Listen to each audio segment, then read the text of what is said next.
Yes class 10+2 एक बार फिर से आपका वेलकम है बच्चों ऑनलाइन वीडियो सीरीज में। वी आर डूइंग ईथर्स और ईथर्स में हम उनकी केमिकल प्रॉपर्टीज देख रहे हैं।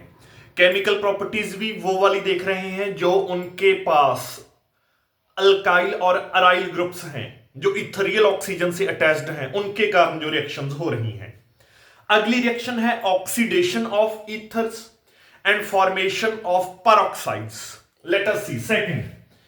फर्स्ट रिएक्शन हमने ऑलरेडी देख ली है, दैट वाज द क्लोरीनेशन और halogenation of ethers. Second is oxidation of ethers, oxidation of ethers, formation of peroxides, peroxides की फॉर्मेशन होगी। तो स्टार्ट करते हैं बच्चे। तो होता क्या है बच्चे इस रिएक्शन में कि ethers in the presence of air and light, air और लाइट की प्रेजेंस में ईथर्स क्या करते हैं, उनकी होती है ऑक्सीडेशन, और ऑक्सीडेशन होकर ethers change into hydro peroxides और simply peroxides. In the presence of air and light, in the presence of air and light, ethers got oxidized, ethers की होती है oxidation, and they change into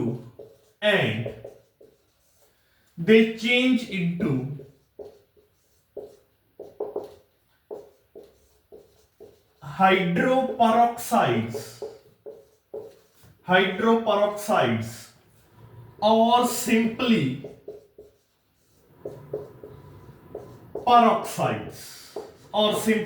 peroxides। तो air and light की presence में इनकी oxidation होकर ये peroxide में चेंज हो जाते हैं। अब मैं आपको रिएक्शन अब दिखा रहा हूं। तो देयर वाज एन ईथर, मान लीजिए डाई इथाइल ईथर है मेरे पास, CH3 CH2 CH2 CH3। तो इसकी होगी oxidation, oxidation in the presence of light.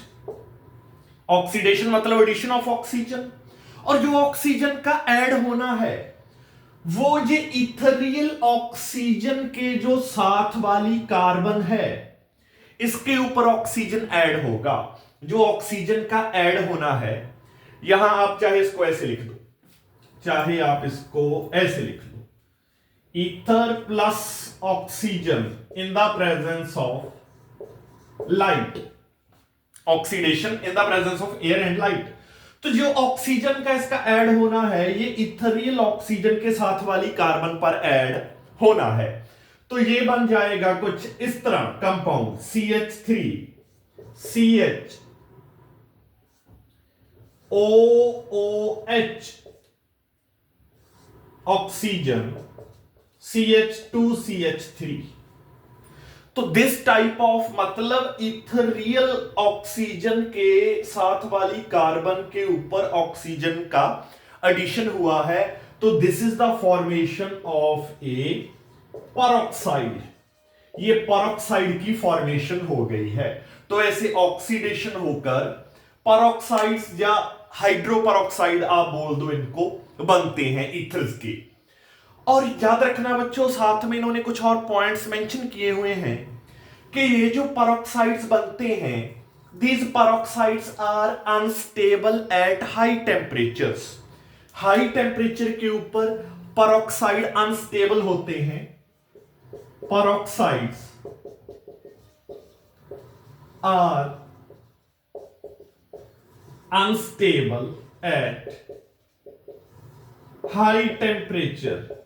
यही रीजन है कि जब मैं किसी ईथर की डिस्टिलेशन करवाता हूं, तो जब किसी पेरोक्साइड की डिस्टिलेशन करवाता हूं तो ये काइंड ऑफ एक्सप्लोसिव रिएक्शन हो जाती है। ठीक है बच्चों। तो therefore distillation of peroxide ethers can be an explosive, can turn out to be an explosive reaction, the distillation process. क्यों? बिकॉज जब आप टेम्परेचर, ये अनस्टेबल है हाई टेम्परेचर के ऊपर, तो ये एक्सप्लोड होंगे जब आप इनकी डिस्टिलेशन करवाओगे. तो this is how the formation of peroxide takes place. एक दो पॉइंट्स इन्होंने और मेंशन किए हुए हैं इसमें कि ये जो पेरोक्साइड रिएक्शन होती है, जब पेरोक्साइड बनता है, जब ईथर को मैं एयर और लाइट की प्रेजेंस में रखता हूं, तो that follows a free radical addition mechanism. तो द फॉर्मेशन ऑफ पेरोक्साइड, यहां एक पॉइंट बना लो, formation of peroxides follows a free radical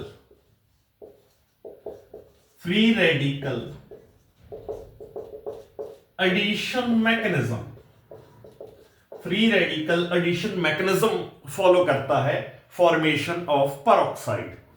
और ऑक्सीजन कहां ऐड होती है, ये मैंने आपको ऑलरेडी बता ही दिया था कि addition of oxygen it takes place on alpha carbon, that carbon जो इथरियल ऑक्सीजन से डायरेक्टली अटैच्ड है. The addition of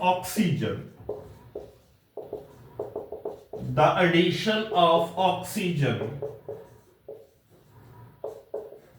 takes place at that carbon, वो कार्बन जो अल्फा कार्बन होती है, which is directly linked to ethereal oxygen, वो carbon पर होता है जो इथरियल ऑक्सीजन के साथ डायरेक्टली अटैच्ड है.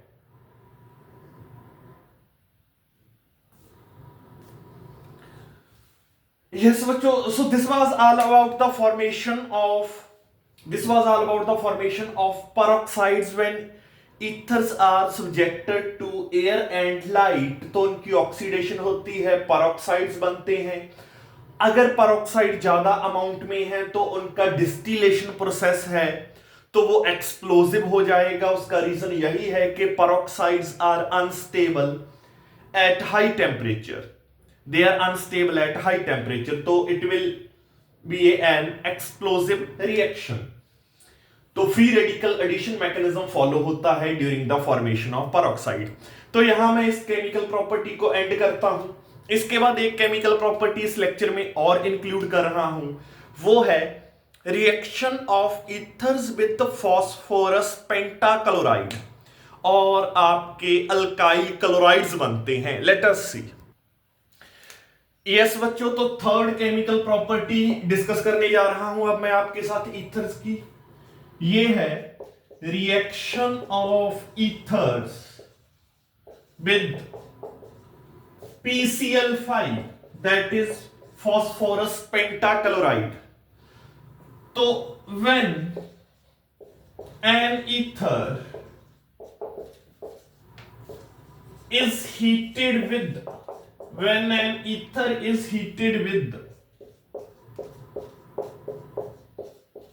phosphorus pentachloride,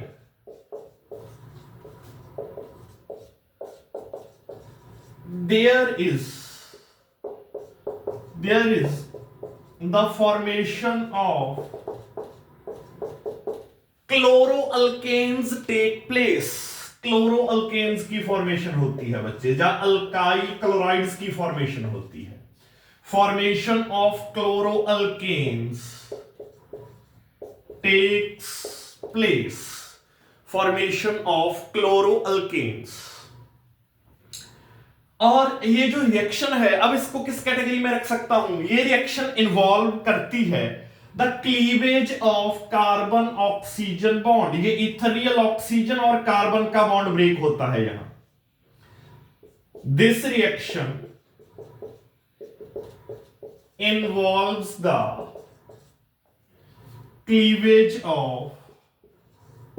cleavage of carbon oxygen bond. तो ये reaction carbon oxygen bond cleavage को इन्वॉल्व करती है। इथरियल ऑक्सीजन और कार्बन अल्काइल की कार्बन के बीच का बॉन्ड ब्रेक होता है।